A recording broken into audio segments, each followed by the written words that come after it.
there is so much to talk about, I'm just going to hit it hard and fast, straight out the gate. That's what she said. First of all, this guy, so disgusting, and everything about him was so creepy. God, he was so good. And the guy who played him with such intensity, and I think that was really cool because Sherlock has all these lines about how Charles Magnuson is like a shark, and he's got these dead eyes, and he's like super frightening, and he turns his stomach, and that would have all meant nothing if the guy playing him couldn't deliver, and it was so good. I remember the part that made me so mad at him, just the maddest. Like, he licked that lady's face, and that was disgusting, and he treats people like they're worthless, which I thought was disgusting, but when he looked at Mrs. Hudson, and his little files came down, and he filed her under status unimportant, I was like, oh, this a-hole needs to go. So immediately I hated his guts right off the bat, which was, you know, great. And then there was the twist. So Mary, who I was all concerned about, I was like, what if she dies? Oh no, something bad's gonna happen. Did anyone else lose their mind when she is the one in that room with a freaking gun? I don't even...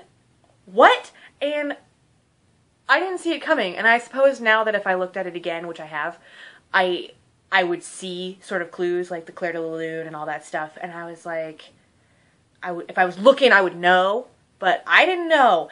And I thought that the whole Mary was this thing she said she wasn't was perfectly summed up when Sherlock looked at her and it just said liar all around her in a bunch of different places. And I was like, that's what he didn't see the first time he saw her, was that she's not at all what she said. And I am so glad.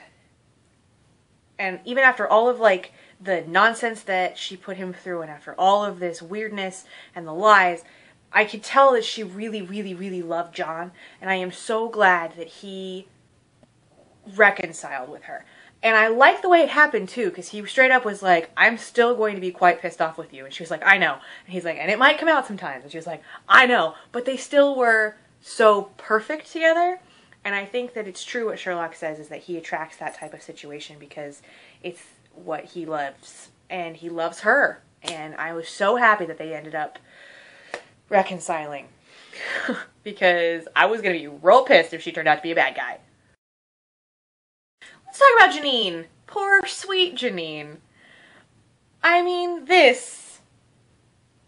what kind of an a-hole does that to somebody? And I knew right away when they were, like, together and she was in his house and knew where the coffee was and, like, just walked in on him on the bathroom. And, like, I knew something was wrong because, like, I knew he liked her, but I don't think that he would be so domestic, you know?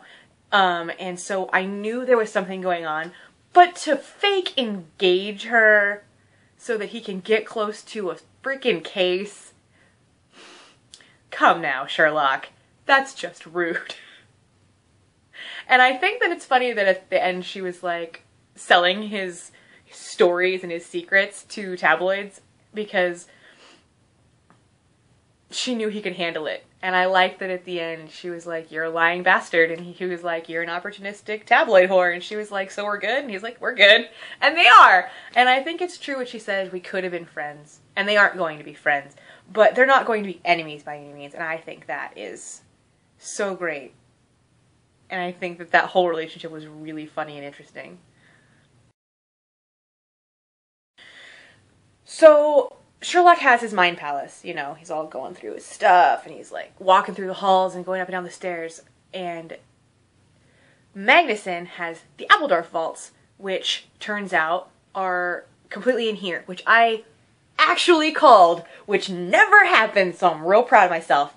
But he's got all the Appledorf vaults up in here, and I just think it's really interesting that they use the same technique, because I think it shows that there's only just a little turn to make somebody like Sherlock Holmes into somebody like Charles Magnuson. And I think that was really neat. But I also think that the distinctive difference was illustrated really well in that Magnuson has files in his vaults. It's all very cold, it's very carbon, it's very straight up information.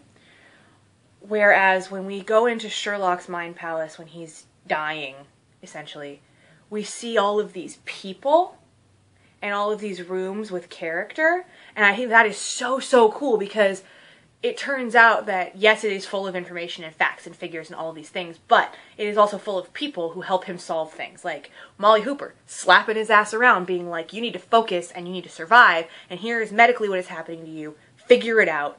Think it through. And here is Mycroft telling him that he's this worthless little boy, and that's not helping, but it's definitely a part of him going into shock. And he's like, don't be that pathetic little boy, don't go into shock, figure it out.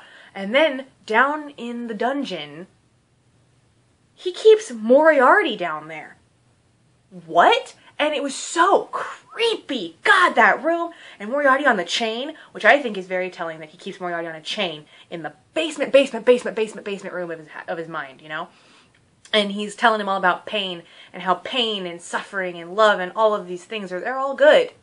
And it's not that he doesn't feel pain, it's that he knows how to feel pain and to let it be all good. And that's, I think, an illustration of just how messed up Moriarty is. What?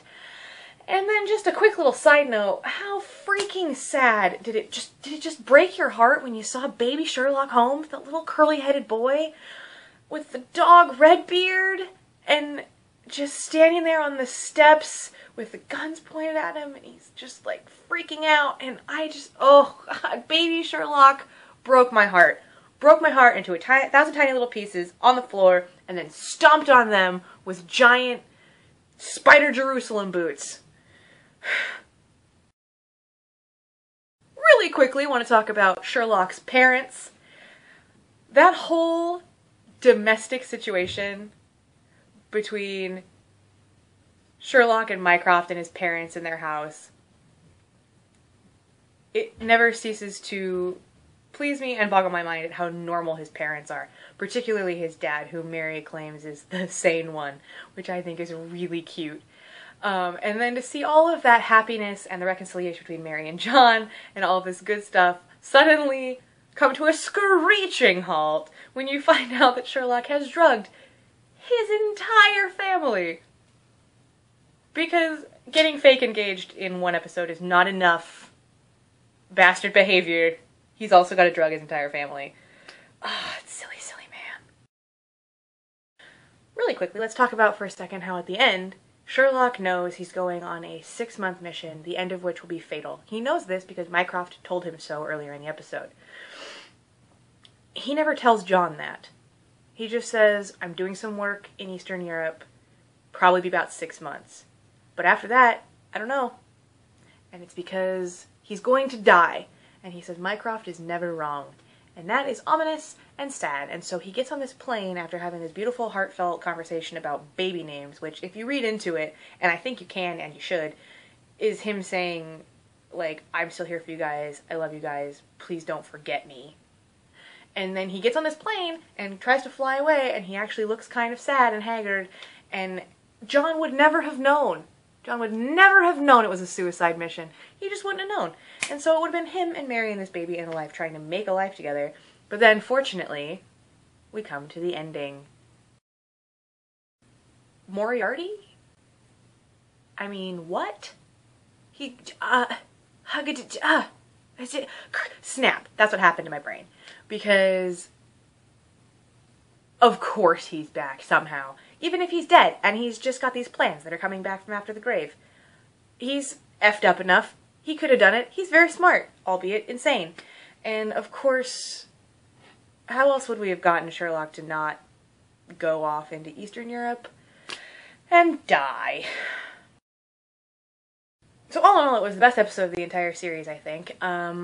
We had to pause it a couple times because my mind wouldn't stop exploding and I had to, like, stop and process all this stuff. But I am not ready for another hiatus. I am not ready to wait longer. I want more of it right now, all the time, all day, every day.